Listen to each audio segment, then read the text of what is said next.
Oke, assalamualaikum warahmatullahi wabarakatuh. Setelah kemarin malam kita bahas tentang poin 5B sampai akhir, jadi rasanya nggak lengkap ya kalau nggak bahas yang bagian TP-Link, jadi konfigurasi TP-Link. Jadi supaya lebih jelas aja, kita buat konfigurasi untuk TP-Linknya, yaitu yang ini ya, PRN, ini TP 605.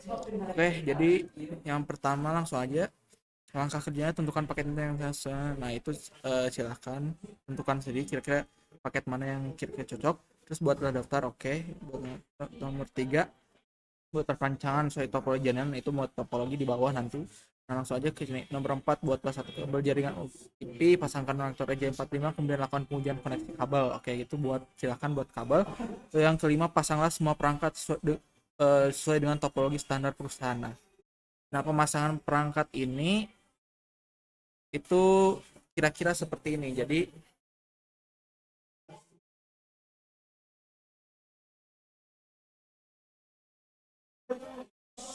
nah ini dari PC, ini anggap aja PC yang untuk konfigurasi dari PC.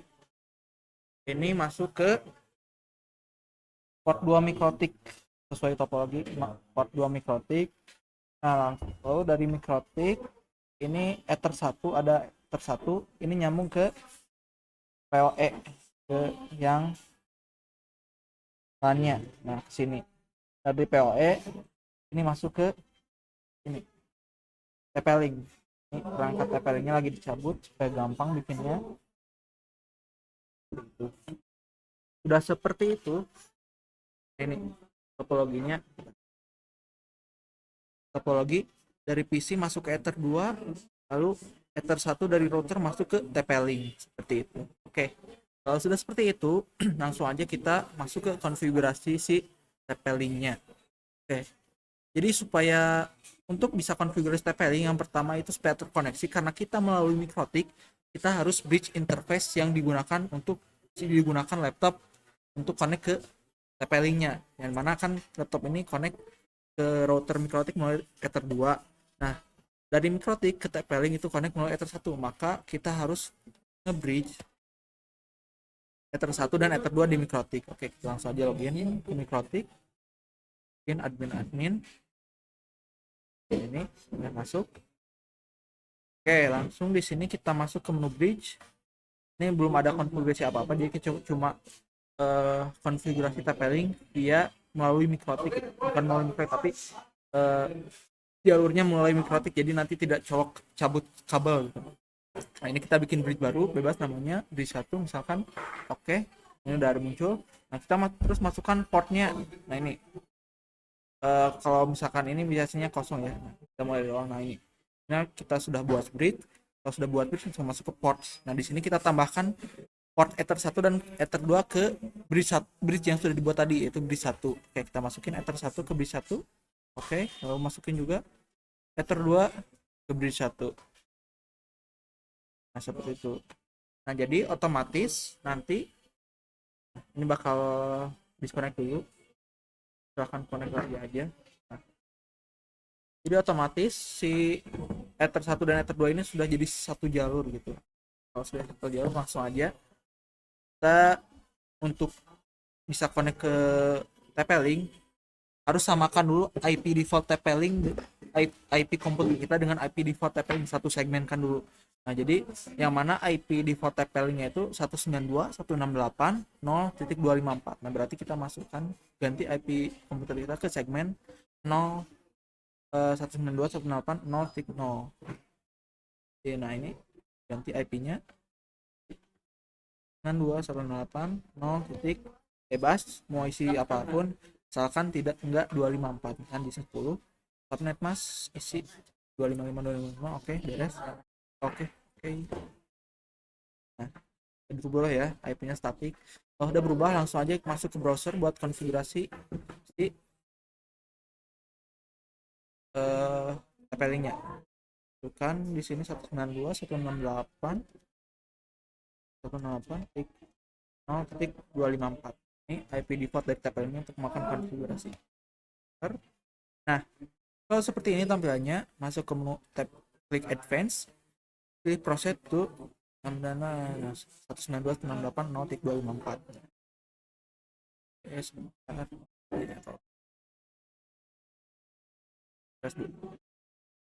Nah, di sini kita harus masukin username dan password default dari Mikrotiknya.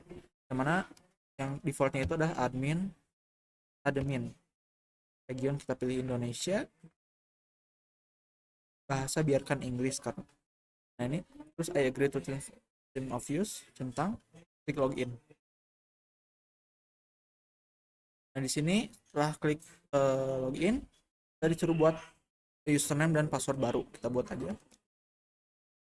Nih. Oke. Udah buat username dan password.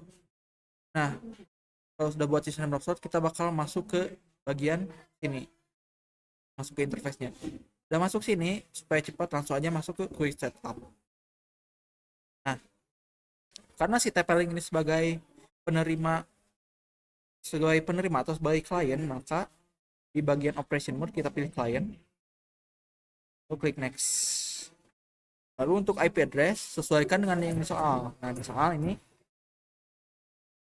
192 nah ini yang di soal ini modenya klien, IP addressnya 10.20.30.xx adalah nomor meja. Nah karena nomor meja saya misalkan 09, kita masukkan 10.20.30 bukan 09 tapi 9. Kenapa? Karena kalau 09 itu nggak bisa dalam IP itu nggak bisa menambahkan angka di depan nih, menambahkan 0 di depan gitu. Jadi ini aja 9 gitu.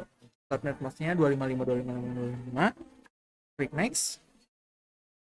SSID of remote AP. Nah ini kita klik survei untuk cari si akses point pemancarnya. Nah akses point pemancarnya itu kalau di sini ada dua, bisa pilih salah satunya, UKK 1 dan UKK 2. Nah, karena di sini yang ada cuma UKK 2, jadi kita pilih UKK 2. Nah, untuk pilih ini itu sesuaikan dengan kebutuhan, mana yang kira-kira yang signal dan noise-nya lebih, yang sinyalnya lebih kuat gitu. Sesuaikan. Nah, kalau misalnya kita pilih satu UKK 2, klik centang, lalu klik waktu AP atau connect. Saya pilih waktu AP aja biar ngelok ke AP-nya. Lalu untuk bagian region pilih Indonesia, modenya 821 AN, biarkan default, WDS auto, channel 20. Security-nya karena ada passwordnya, kita pilih WPA2 dan WPA2 PSK. Untuk passwordnya ada di soal. Ini passwordnya 12345678. Kita masukkan 12345678. Oke. Nah, untuk distance setting biarin 0 aja. Klik next. Nah, ini ada brief summary-nya, rangkumannya. Untuk klien IP-nya sekian, ini connect-nya ke SSD di mana, MAC-nya berapa itu. Terus sampai sini kita klik finish aja. Nah, setelah ini si TP-Link bakal restart dan tunggu.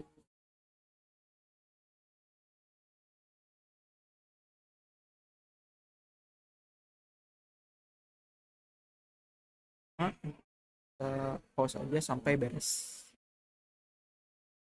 Nah, ini si TP-Link sudah berhasil menerapkan settingan yang sudah kita lakukan. Nah, di sini kita bisa lihat this site can be reached 10.20.30 talk too long to respond. Kenapa? Karena si IP TP-Link-nya berubah, namun IP PC kita masih belum berubah. Jadi beda segmen IP-nya, sudah beda jauh segmennya. Jadi supaya bisa terkoneksi lagi TP-Link, maka kita harus ubah IP komputer kita yang satu segmen dengan 10.20.30.9. Langsung kita ubah lagi. Ini masuk ke properties. Protokol kita ubah 10.20.30 bebas, ini asalkan satu segmen, asalkan kita isi dengan ya deh biar deket. Oke. Dan kalau sudah diganti, nah ini langsung aja reload.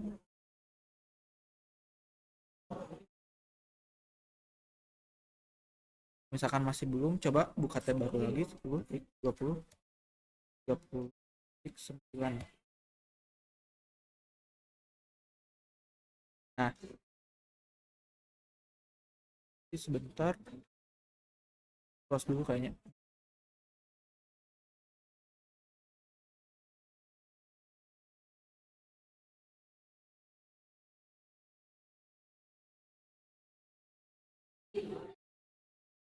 Sebentar.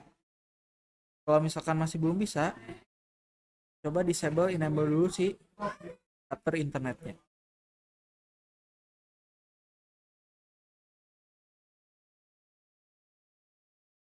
Coba masukin lagi 20 klik, 20 klik, 30 klik, 9 enter.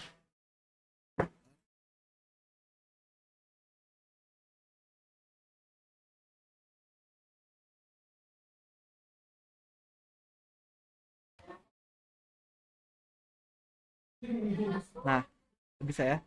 Jadi misalkan kalau misalkan mau login lagi nggak bisa, coba yang cara pertama itu matikan dan nyalakan si interface ethernetnya.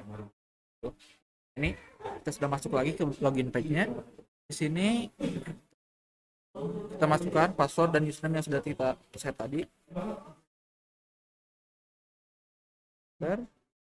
Continue aja.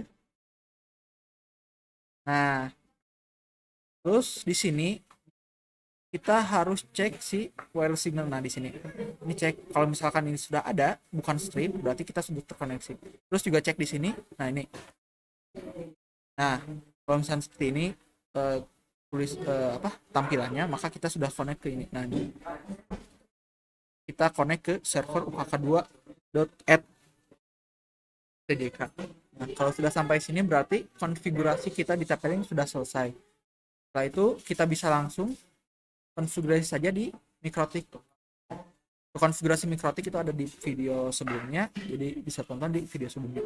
Nah, kalau misalnya sudah berkonfigurasi, kita matiin aja bridge-nya karena kita sudah tidak membutuhkan bridge lagi untuk konfigurasi TP-Link. Nah, ini kita langsung saja konfigurasi yang poin-poin selanjutnya, yaitu yang ini, yang 5B dan sampai seterusnya. Mungkin sekian video kali ini. Terima kasih sudah menonton. Mohon maaf bila ada salah kata atau mungkin kesalahan. Jika kurang mengerti silahkan bisa ditanyakan di chat, dan jika ada koreksi silahkan masukkan saya ke chat, itu chat aja di WA ataupun gimana aja lah. Sekian, terima kasih. Wassalamualaikum warahmatullahi wabarakatuh.